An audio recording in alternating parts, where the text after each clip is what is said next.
Hey guys, Angus from Spotted Hog Airsoft here today with another Airsoft video review. Now today we're going to be taking a look at the AEG in my hands, obviously. This is the G&G Armament CM18 MOD1 Airsoft M4 AEG in the black coloring. Now this product's been provided by AirsoftStation.com for review. If you're interested in picking it up, check out their site down below in the description where you can purchase the gun for about $180.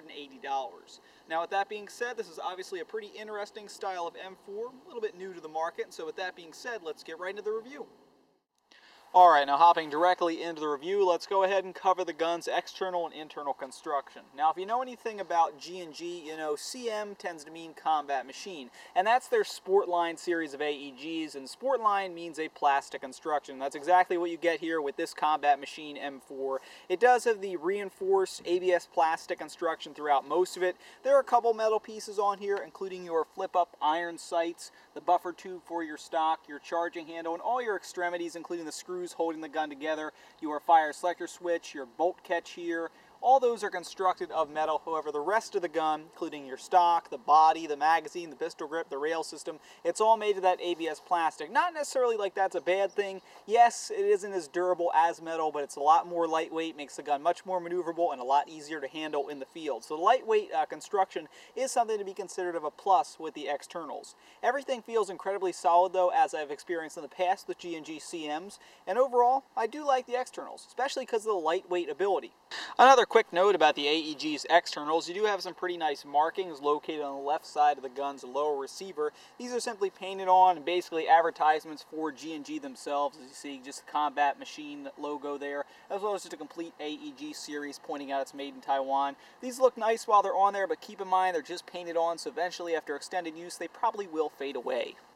Now when it comes to internals on this AEG, you do get a metal version 2 gearbox. I've had a lot of experience with the G&G Combat Machine internals. I've upgraded plenty of them myself, and that is something to say about these. You can upgrade the guns from this base affordable model to something rather nice. So don't knock the internals on the G&G guns. These might be a little bit cheaper, but they still have those high quality G&G internals. Now moving away from internals, obviously you're going to need an electric battery to power this electric gun. Now when it comes to battery space, obviously that tight railed handguard up front isn't going to store any battery, so that leaves us one place, and that would be this gun's adjustable stock. Now in order to access the battery compartment, you want to first remove the butt pad by squeezing in on two prongs behind it. And at that point you can go ahead, take off that whole assembly and then reveal your small type connector and wires inside the actual buffer tube of the stock itself. Now since this is sort of the crane stock style, not necessarily as big as some of the other crane stocks out there, this is designed to take nunchuck style batteries, and that's kind of what it's limited to. You necessarily can't fit a giant brick in here. Besides the nunchucks, probably just a slender LiPo of some sort would fit in here well.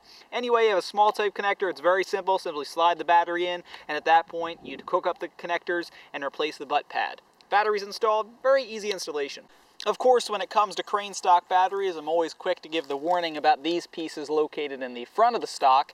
And here, those pieces, these feel rather wiggly. What happens is if you slam the battery in, you can actually pop them out. It's not like it's going to wreck the whole stock, but then you'll kind of have your battery dangling at the front, which will just look generally ugly. So just be careful when you slide the battery in. Now, obviously, when it comes to the stock, it does have another function besides holding your battery. It is adjustable for, depending on which situation you're in, or just your shooting comfort, you can shorten or lengthen the gun by simply adjusting the stock, and this is always great for those purposes I just stated.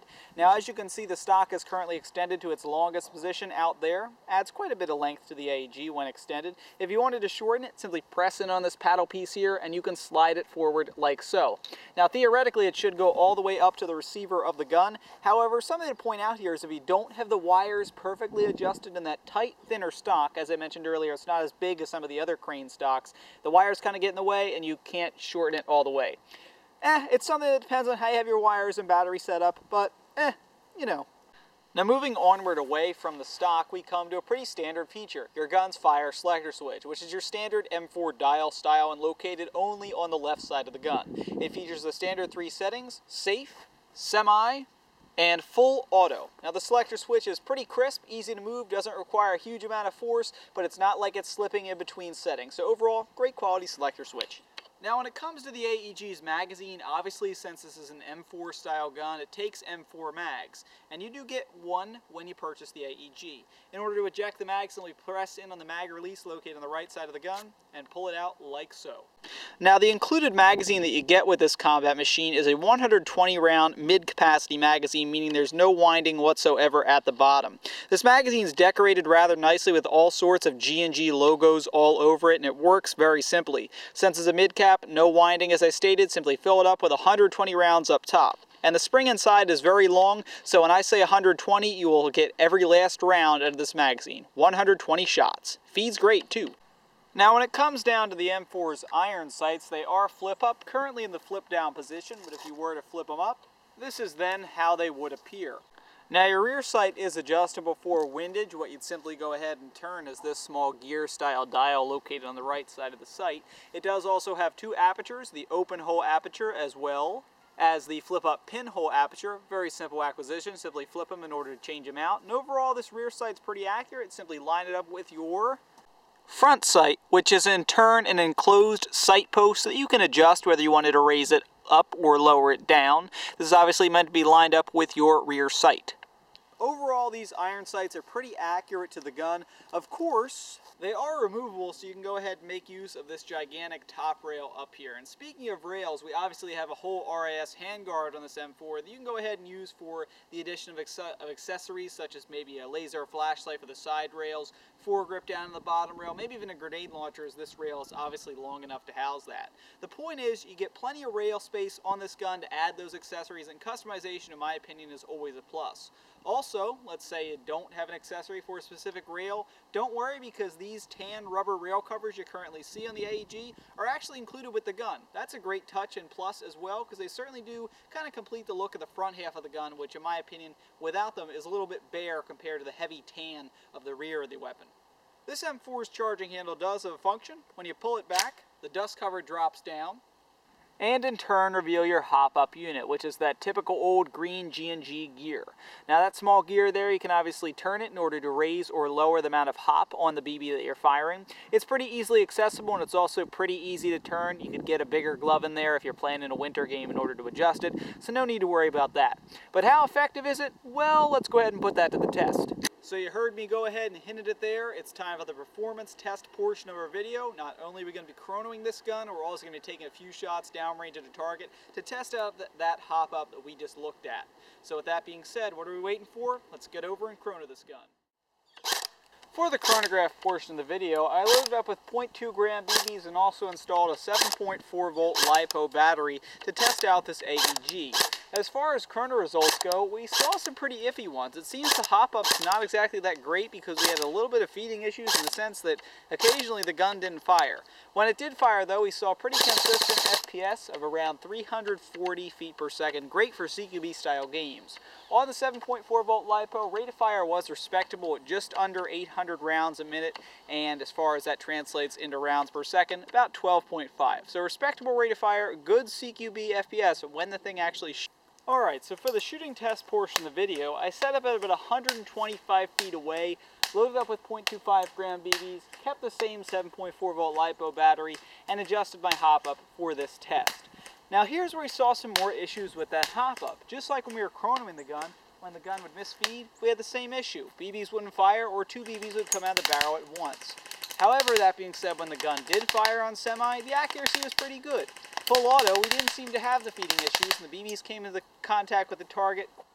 Alright, so with those final shots being fired there, we can go ahead and hop into the final conclusion of this video review. Now, quick disclaimer, keep in mind guys, I'm an airsofter first and a reviewer second. I'm concerned with how this gun will handle in the airsoft field, not about how great it looks at a table. Of course, that being said, you guys just saw it there, this thing probably does look better at a table than it does actually when it performs. Construction-wise, I really don't have any complaints. Yes, the paint is a little bit goldish on the iron side, it's a little bit too flashy for me. I don't necessarily love the two-tone style paint setup here with the tan and the black, but that's just me preferably. And as far as the stock goes, I didn't like how if the wires were just kind of twitched a little bit, you couldn't necessarily shorten it, which obviously I fixed this problem by this point in the video, so not necessarily something huge. The issue I have is with the gun's hop-up unit. both during the chrono and the shooting test, we saw that the gun didn't fire quite a few times. You'd have to kind of tilt the mag a little bit, which was still pumping up BBs, just the hop-up wouldn't take them, and then eventually they'd all come out in one big shot in a bunch of BBs. So I didn't necessarily care for that at all. I would not want that happening during a game because, hey, I'm not shooting anything while my opponent's sending BBs downrange at me.